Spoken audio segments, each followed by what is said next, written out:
Hello, Weekend Crafter! Welcome back to the Craft Time Studio. I'm Anne, your Weekend Crafter, and as promised from my previous video, I will be sharing the color recipes for that color palette. But before that, if you haven't yet, I hope you consider liking and subscribing to the Craft Time Studio. Let's make indigo ink, golden mustard, pale yellow, and satin pink. Before I begin with the recipes, I want to address what I mean when I say one part or half part when I'm doing my recipes. Let's get a shape to be very specific with the recipe, and let's also put the pasta machine in the same setting throughout.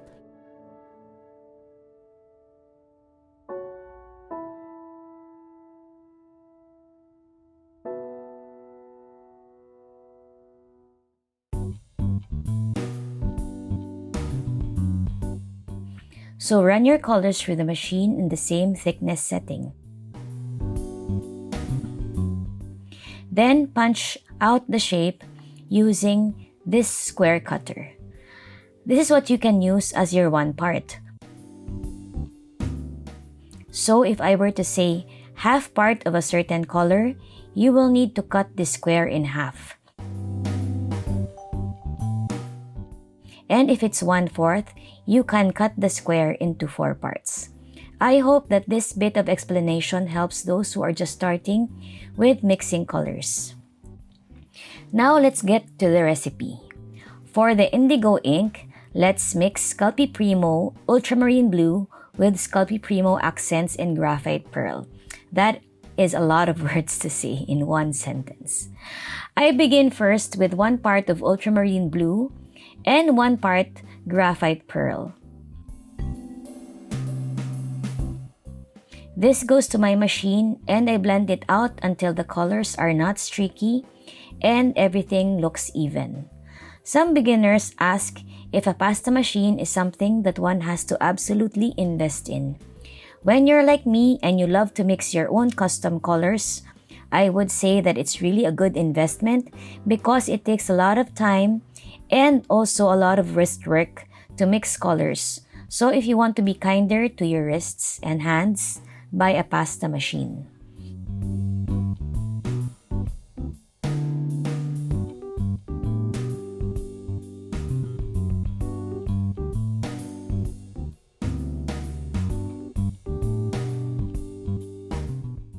Going back to the color mixing, I wanted to have a bluer hue to this, so I added 1 more part of the ultramarine blue. If I were to put this in terms of the squares that we rolled out, you should do 2 squares of blue and 1 square of graphite pearl. Again, run this through the pasta machine until all the colors have incorporated.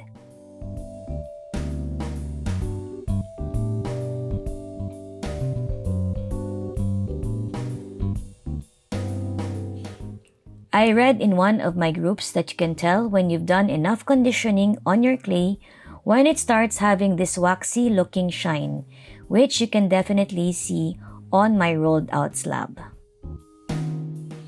Now, let's do the color golden mustard, which I really loved how it turned out because it's perfect for fall.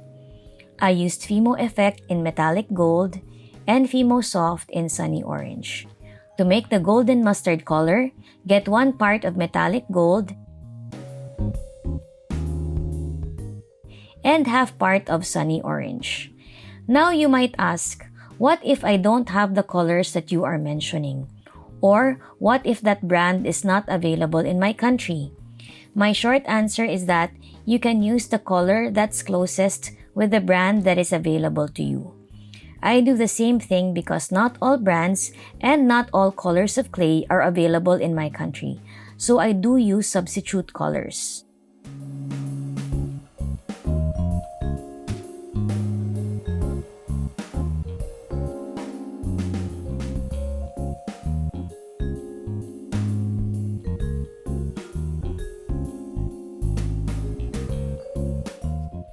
Now I thought that I still wanted it to be more golden, so I got some gold mica powder and just mixed it with the clay. It really does add that metallic shine to my clay. For this third set of colors, we will move on to the lighter ones. This is my recipe for the satin pink color. I used Sculpey Primo in white, Fimo light pink, Sculpey Primo in cadmium red, and Fimo in true yellow. This might look like a lot of colors for something very light, but just trust the process and stick with me. Get 1 part of white and 1 part of light pink.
Once everything is incorporated, get a sliver of cadmium red and blend this first, because we want to get some color back to this very light palette. In my other color mixing videos, I always mention that when you mix colors, add the colors one at a time so that it will be easier to color correct in case you mess up.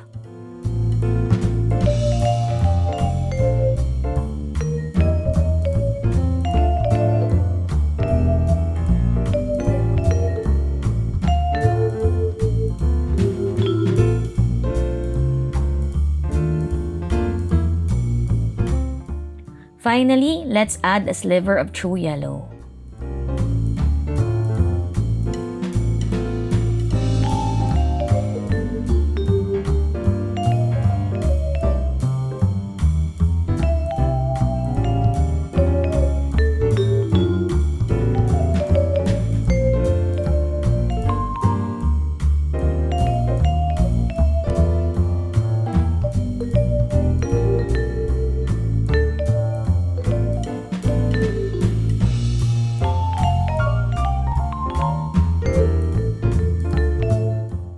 And now, this is my final color. As you can tell, in these 3 pinks, the changes are subtle, but that is why I love mixing colors, because I get the color that I actually want instead of settling for what is available on the market. For the final color, we are making a very pale yellow. So let's combine Sculpey Primo in white plus Fimo in true yellow. It is basically mixing 1 part of white with a sliver of Fimo in yellow. Again, when making pastels, we add the colors just a little bit at a time to make sure that it doesn't go very dark. Another source of confusion for newbies in color mixing is if it's okay to mix brands. From personal experience, and so far from my research as well, it seems like it is okay to mix brands. Just be very conscious of the baking time for each of these brands so that you don't burn your pieces once you start to bake them.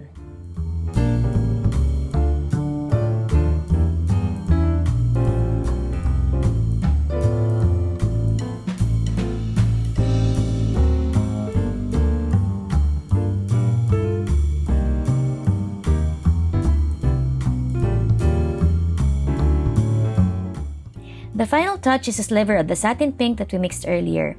I do this a lot when I want to combine colors because somehow having a similar color run through the 2 colors makes my pieces more color coordinated.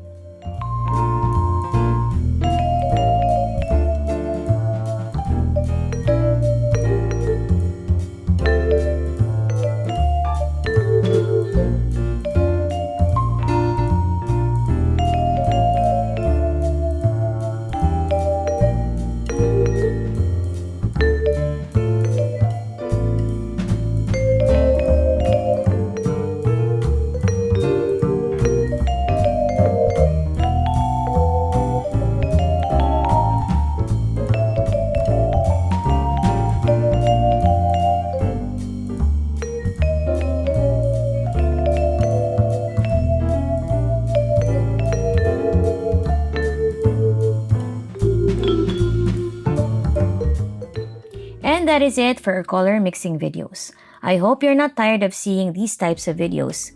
I can tell you though to expect a lot of different videos for the coming weeks. I'm gearing towards Christmas and I am thinking of all the things I can make for gifting. If you've learned something new today, I hope that you can leave a comment down below and give my video a thumbs up. Have a crafty weekend. Bye!